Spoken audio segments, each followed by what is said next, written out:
চাবুক দিয়ে পিটাইতে পিটাইতে কালো চামড়াগুলো ফেটে গেল, রক্ত ঝরতেছে। আবু জাহেল ডেকে বলে বেলাল রে, চাবুক দিয়ে পিটাইতে পিটাইতে কালো চামড়াগুলো ফেটে রক্ত ঝরতেছে, তারপরে কি আব্দুল্লাহর বেটা মুহাম্মদ সাল্লাল্লাহু আলাইহি সাল্লামের কালেমা ছাড়বি না?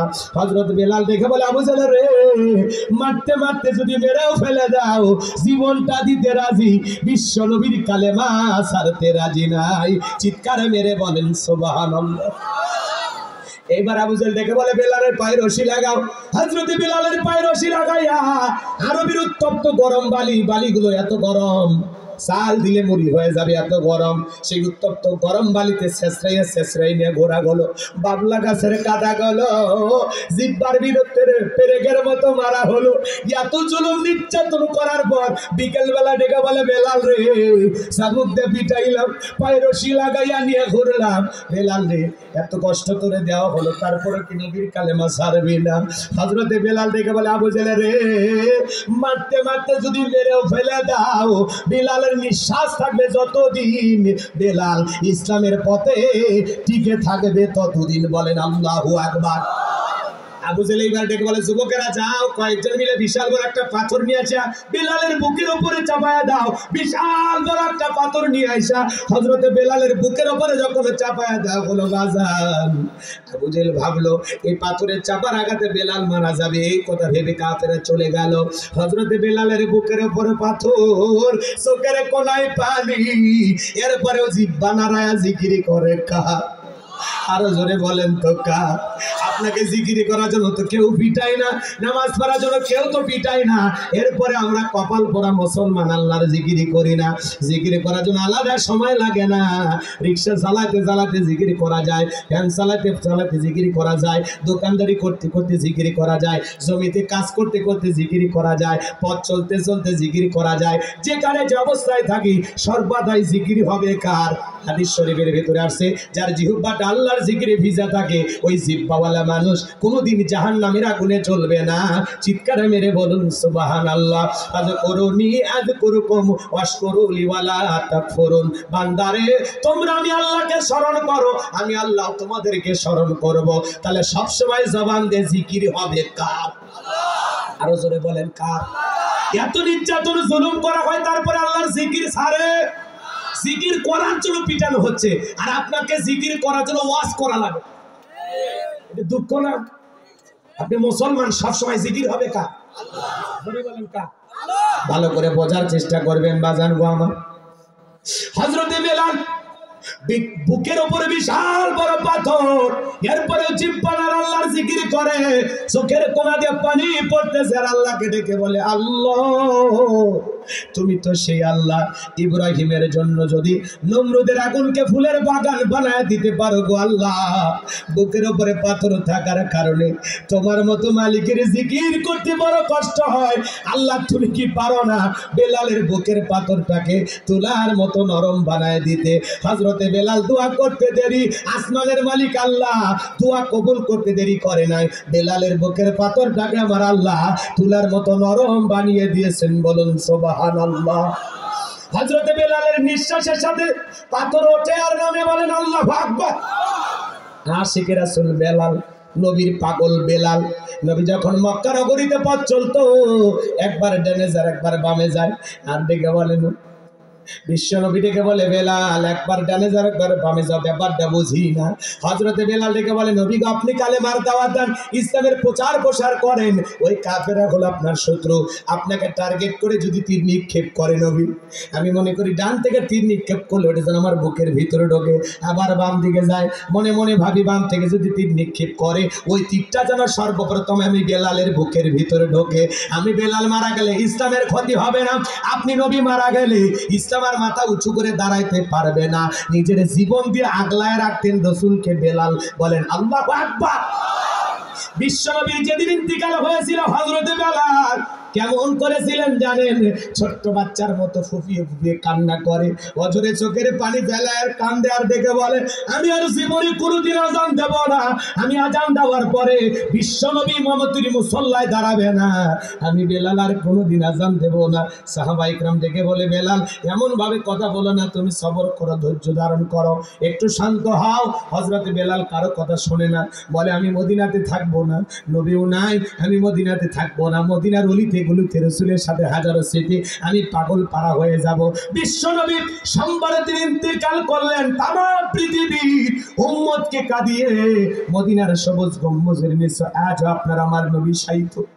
আমার ভাইয়েরা, বিশ্বনবীকে যখন বুধবারে তিনি দাফন করা হয়ে গেল, হযরতে বেলাল মদিনা ছেড়ে চলে গেলেন। 6টা মাস অতিবাহিত হয়ে যায়, বেলাল মদিনায় আসে না। নবীজি ঘুমের ঘরে স্বপ্নে ডেকে বলে বেলাল, কত মানুষ দূর দূরান্ত থেকে আইসা আমি নবীর কবরের পাশে দাঁড়ায় সালাম দেয়। বেলাল রে আয় আয় আয়, মদিনায় আইসা আমি নবীকে একবার সালাম দিয়া যা। নবীকে ঘুমের ঘরে স্বপ্নে বেলাল দেখার পর আর দেরি করলেন না, মদিনাতে পরের দিন চলে আসলেন। হযরত বেলাল আসার পর সাহাবা ইকরাম সবাই ডেকে বলে বেলাল একবার আজান দাও, আমরা তোমার একটু আজান শুনবো, কতদিনে হয়ে গেল তোমার কণ্ঠে আজান শুনতে পাই না। ছোট ছোট বাচ্চারা পর্যন্ত বেলালকে দেখে ভিড় জমাইছে। নবীর নাতি হাসান আর হুসাইন ওরা পর্যন্ত চলে আসছে বাজান। সবাই অনুরোধ করে বেলাল তুমি আজান দাও। হযরত বেলাল বলে না, আমি আজান দেওয়ার পরে বিশ্ব নবী ইমামতির মুসল্লায় দাঁড়াবে না, ইমামতি করবে না, আমি আর কোনোদিন আজান দিতে পারবো না। নবীর নাতি হাসান আর হোসাইন দুই ভাই যখন বেলালের দুইটা হাত ধরেছে, হযরতে হোসাইন যখন হাতটা ধরে ডেকে বলে নানু ভাই, নানাও চলে গেছে, তুমি আমাদেরকে ছেড়ে চলে গেছো, নানু ভাই দাও না একটু আজান দাও, কতদিনে হয়ে গেল তোমার কণ্ঠে আজান শুনতে পাই না। নবীর নাতি হোসাইন বেলালের হাতটা ধরে যখন ডেকে বলে নানু ভাই, ও নানু ভাই, এই কথা বলে যখন অনুরোধ করে, হযরতে বেলাল তাকায়া দেখে মনে হয় হোসাইনের চেহারার উপরে বিশ্ব নবীর চেহারা মোবারক ভেসে উঠেছে। মনে হয় মদিনা নবী ডাইকা বলে বেলাল দেন একবার আজান দে, আমি নবী কতদিন হয়ে গেল তোর আজান শুনতে পাই না। চিৎকার মেরে বলেন আল্লাহু আকবার। হযরতে হোসাইন যখন হাতটা ধরে ডেকে বলে নানু ভাই, ও নানু ভাই দাও না একবার আজান দাও, কতদিন হয়ে গেল তোমার কণ্ঠে আজান শুনতে পাই না। হোসাইন যখন আঙ্গুল ধরে নানু ভাই বলে দেখ দেই, বেলাল আর নিজেকে কন্ট্রোল করতে পারলেন না। 6 মাস পরে আইসা আবার মদিনায় আজান দিলেন, বলেন আল্লাহু আকবার। আরো ঘটনার সামনের দিকে আছে, যাওয়ার সুযোগ হবে না, রাত গভীর হয়ে যাবে। আমি যে কথা বলতে চাচ্ছিলাম, আশিক রাসূল বেলাল, নবীর পাগল বেলাল, বেলালের উপর নির্যাতন জুলুমের খবর বিশ্ব নবীর কান মোবারক পর্যন্ত যখন পৌঁছে গেল, আমার নবী আবু বকরকে ডেকে বলে আবু বকর, বেলালের কষ্টের কথা, জুলুমের কথা, নির্যাতনের কথা আমার আর সহ্য হয় না, যাও যাও তুমি আমার বেলালের জন্য একটা কিছু করো। হযরত আবু বকর উমাইয়ের কাছে যায় কয়েক গুণ দাম বেশি দিয়া উমাইয়ের কাছ থেকে হযরত বেলালকে আজাদ করলেন, মুক্ত করলেন। বলেন আল্লাহু আকবার। আরো জোরে বলেন আল্লাহু আকবার। আল্লাহু আকবার। ইমানের পাওয়ার থাকা লাগবে, লড়ার মতো পুঁজি থাকা লাগবে, শক্ত থাকা লাগবে। মুসলমানের ইমানের যে দাম, এটা তামাম পৃথিবীর বিনিময়েও কখনো বিক্রি করা যাবে না। কথা কোন ঠিক কিনা? সামনের দিকে যায়, কথা বললে আরো কথা বুঝবেন, সামনের দিকে যায়। হযরতে বেলাল এই কথা শোনার পর ডেকে বলে নবী গো, আমার জীবনের কোনো দাম নাই। আজকে ইসলাম মানতে দেখেন কত মানুষ ঘর ছাড়া, বাড়ি ছাড়া, বিবির কাছে ঘুমাইতে থাকে না, ঘুমাইতে পারে না। একটু ইসলামী আন্দোলনকে সমর্থন করার কারণে, দাড়ি টুপি রাখার কারণে ঘর ছাড়া, বাড়ি ছাড়া এরকম আল্লাহওয়ালা আছে না নাই? ইমানের পরীক্ষা দিতেছে বাজান। সামনের দিকে যায়, হযরত বেলাল ডেকে বলে নবী গো, আমার জীবনের কোনো দাম নাই। আমার মরিব উমাইয়াকে একদিন বলেছিলাম উর্তুম্বা ছাগল পেশাব পায়খানা করে দেয়, ওই ঘরে থাকতে আমার বড় কষ্ট হয়। উমাইয়া ডেকে বলে বেলাল রে, উর্তুম্বা ছাগলের দাম আমার কাছে আছে, কিন্তু তোর মতো কালো হাসি বেলালের দাম আমার কাছে নাই। জোরে কন্যা নাউজুবিল্লাহ। হযরতে বেলাল ডেকে বলে নবী গো, আমার জীবনের কোনো দাম নাই, আপনি শুধু আমাকে দোয়া করেন মৃত্যু পর্যন্ত জানো কালেমার পথে টিকে থাকতে পারি। বলেন আল্লাহু আকবার। হযরতে বেলাল চলে আসলেন উমাইয়ের বাড়িতে। সকালবেলা হয়ে গেল, সূর্য উদয় হয়ে গেছে, অনেকটা বেলা গড়িয়ে যায়। হযরত বেলাল দরজা খোলে না। অন্যান্য চাকর বাকর যারা আছে ওরা নালিশ নিয়ে চলে গেছে উমাইয়ের বাড়িতে, যা বলে এখন পর্যন্ত বেলাল দরজা খোলে নাই, উর্দুম বা ছাগলের পেশাব পায়খানা পরিষ্কার করে নাই, তাই নাকি বলে। হ্যাঁ, এইবার উমাই এসে দরজা ডাকতে, এই বেলাল দরজা খোলো। হযরত বেলাল দরজা খোলে না, জোরে করে ধাক্কা মারে, বেলাল দরজা খোলে না। বাজান গো আমার, যখন এত জোরে ধাক্কা মেরেছে, যখন দরজাটা খুইলা গেছে, উমাইয়া তাকায়া দেখে যেই রাত্রিতে হযরত বেলাল কালেমা পড়ে মুসলমান হয়েছে, ওই রাত্রিতে একটা উর্দুম বা ছাগলের কাছে কোনো পেশাব পায়খানা নাই। বলেন সুবহানাল্লাহ। এইবার উমাইয়া দেখে বলে, চাকরের দল, বেলালের বিরুদ্ধে মিথ্যা অভিযোগ দাও। তোমরা যখন ঘুমাচ্ছিলে বেলাল তখন ময়লা আবর্জনা পরিষ্কার করেছে, তাকায়া দেখো না একটা উত্তম বা ছাগলের কাছে কোনো পেশাব পায়খানা নাই, যাও নিজেদের কাজ করো। এই কথা বলে ওই চাকরদেরকে তাড়িয়ে এক পা দুপা করে হযরতে বেলালের কাছে চলে গেলেন। হযরতে বেলাল দেয়ালের সাথে পিঠটা লাগাইয়া মাথাটা নিচু করে জিকিরি করে কার। এইবার হযরতে বেলালের কাছে যায়া হালকা করে ধাক্কা মারছেন, যখন বেলালের জবান দিয়ে কালেমার আওয়াজ বের হয়েছে, তখন বলেন আল্লাহু আকবার। উমাইয়া ডেকে বলে, বেলাল রে, তোর জবান দিয়ে কি শুনলাম, তুমি কি কালেমা পড়ে মুসলমান হয়েছো? হযরতে বেলাল ডেকে বলে, মুসলমান হয় যারা মিথ্যা কথা বলতে পারে না তারা, ওয়াকুলু কাওলান সাদীদা। আল্লাহু আকবার।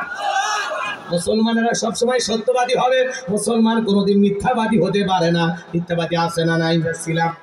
আবু জেহেল ডেকে বলে, বেলাল রে, এত বড় নভনী একটা প্রস্তাব দিলাম, কোনো মতেই যেহেতু রাজি হইলি না, সোজা আঙ্গুলে ঘিউ না উঠলে আঙ্গুলে একটু বাঁকা করা লাগবে।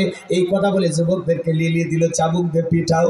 হযরত বেলালকে ধইরা চাবুক দিয়ে পিটাইতে পিটাইতে এরা যত জোরে চাবুক মারে, বেলাল তত জোরে কার জিকিরি করে। একবার বলে না মারে বাবারে লাগতেছে সাইরা দাও, এগুলো বলে না, এরা জোরে জোরে চাবুক মারে, বেলাল জবান দিয়ে জোরে জোরে আল্লাহর জিকির করে।